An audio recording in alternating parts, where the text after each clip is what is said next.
It's been almost a year since conservative talk show host Charlie Sykes signed off on his influential daily radio program in Milwaukee. Sykes had a very public break with many listeners over the candidacy and election of Donald Trump.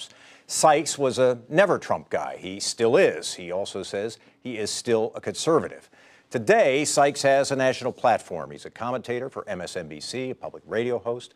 He's written for, among others, the New York Times.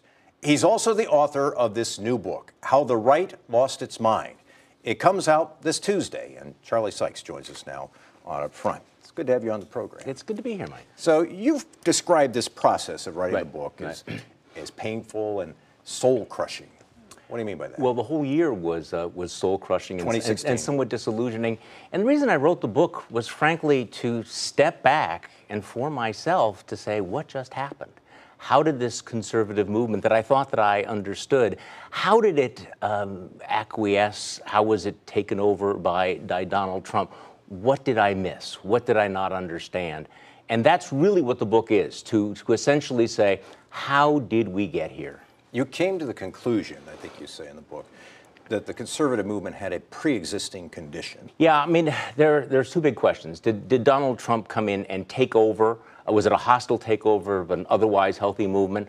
Or was there something deeper? You know, had this been building for some time? And in the end, I do think that Donald Trump is a symptom rather than simply a cause, that there were a lot of things that were broken, that perhaps that we had not understood about the movement. And frankly, the conservatives, I think, are now going to have to come to grips with. Are you surprised at how mainstream conservatives, the Paul Ryans of the world, the Reince Priebus's of the world, Governor Walker, how they have embraced Donald Trump? I was struck last week. You may have seen it, the interview that Sean Hannity did with Paul Ryan. I did. They asked him what he thought of Donald Trump. He said it was the kind of leader we need right now. And he's very happy with what he's done. Yeah, and you saw what I tweeted, right? I said, shoot me now.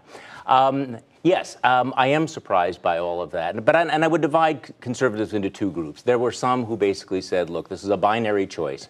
We need to work with the president in order to get conservative legislation through. I understand that. That's realpolitik, and I think that's where Paul Ryan comes down.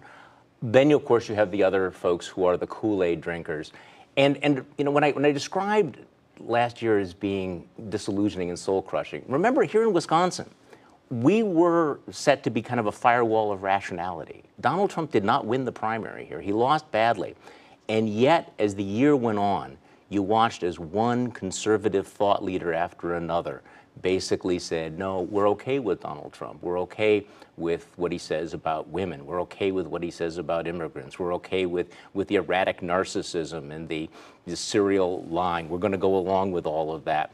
And that, I think, was the part where I had to step back and go, okay, whoa.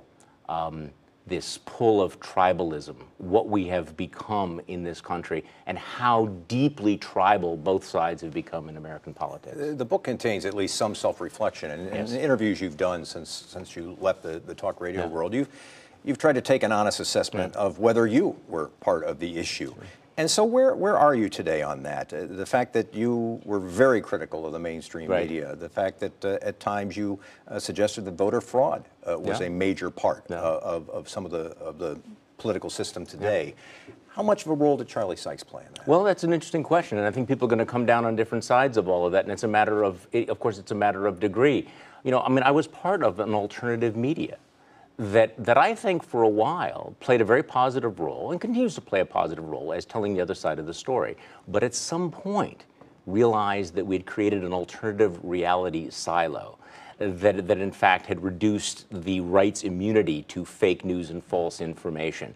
And I think that's one of those moments where you step back and you go, okay, here was a good idea that got out of hand. Now again, is voter fraud a legitimate issue? Of course it is, because voter integrity is something that both liberals and conservatives should care about. But then you have Donald Trump coming out and saying that there were millions of illegal immigrants that voted. Well, that's just a falsehood. That's just a lie. So you can say on the one hand, you can hold those ideas in your head at the same time that, yeah, we ought to be concerned about voter integrity, without then saying things that are completely not true and that delegitimize the democratic process. You say we're at a pivotal moment in America. In what sense? I think we're being tested.